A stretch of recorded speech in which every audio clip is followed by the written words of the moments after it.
Inumpisahan yung pag-construct nitong dam na 'to noong 1961 at, natapos yung construction nito noong 1967. So, sa ngayon, Gretchen, ay nasa 56 years old na itong dam na 'to 'no.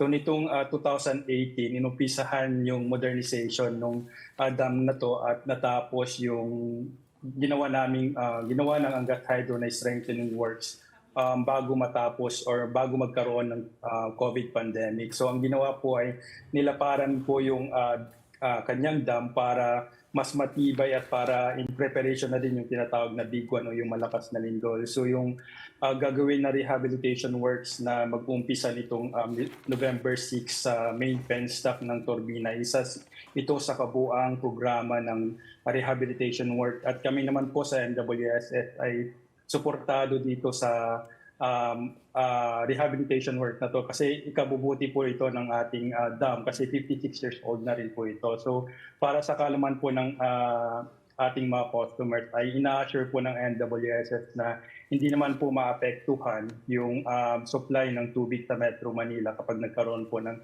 total plant shutdown yung Angat Hydro. Sir, kanina nabanggit na natin, no, may raw water supply, wala po tayong magiging problema dyan. But what about on the side of the concessionaires? How sure are we na walang magiging problema with the management of the supply? Yeah, actually, Denise, no, 2 years na itong plano ng Angat Hydro na to at hindi namin ito pinapatuloy kasi or pinapayagan kasi gusto natin ma-assure na walang magiging problema sa supply ng tubig sa ating mga customers. So ang condition namin dito bago namin inaprubahan ay dapat yung Angat elevation ay nasa 202.5 meters.